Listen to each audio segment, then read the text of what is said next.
Welcome to the St. Francis Professor Thiagarajan Ashram. This is an update for the summer of 2023 here in early June. You can see the western bed is doing well. We've got a couple of rose bushes up there now to join these. The Caesalpinia growing well.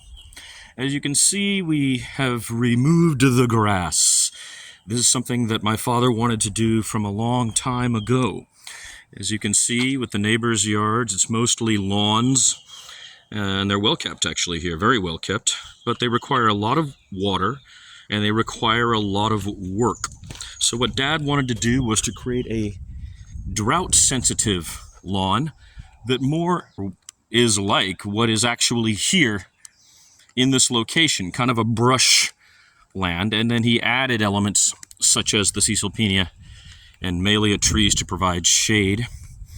We're going to be working on this walkway. These stones aren't quite correct, but we have been able to trim things back quite a bit here.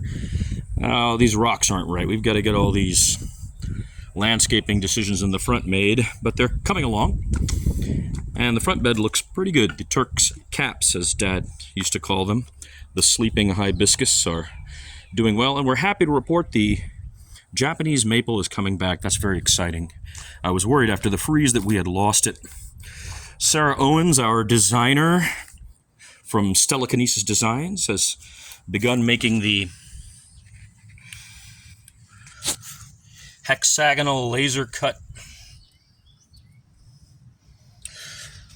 markers for the various plants, in this case the Malvaviscus arboreus, the Turk's cap or sleeping hibiscus. We'll be getting those laid down. Here in the front, things look pretty much the same. There's Dad.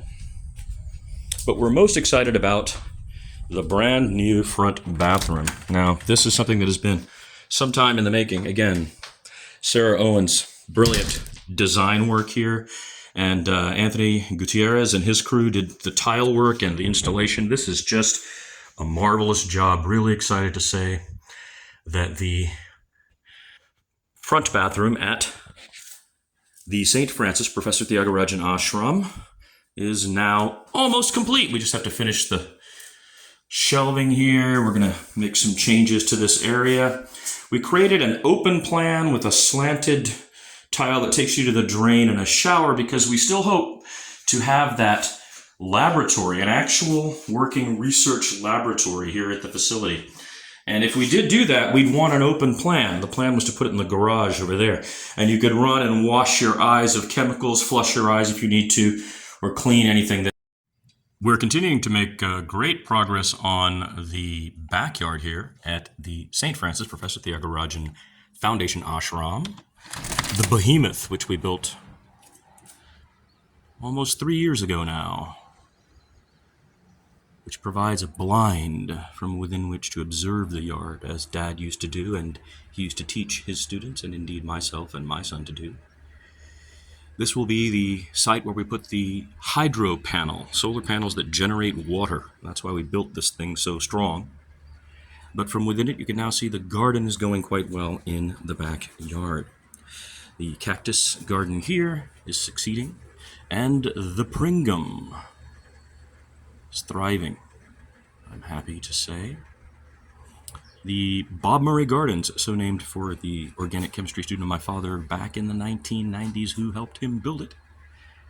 The 3 beds there, Bob Murray 1, Bob Murray 2, and Bob Murray 3. They're doing all right. Arugula coming up very well, lettuce coming up. The spinach didn't do much. I think it didn't get enough sunlight there. But the Bob Murray Gardens are resurrected. You can see that here on the site. We're getting a nice point that we've been shaping. We've put a new sunflower bed back there, and a feeding and watering station for the animals is now further away slightly. So observing them is much easier from here within the blinded behemoth on the lanai. You know, my father, I think, culturally wanted a space where all living things could thrive and organisms could find their way. It wasn't about making it for us, the humans, but making it for them, the animals.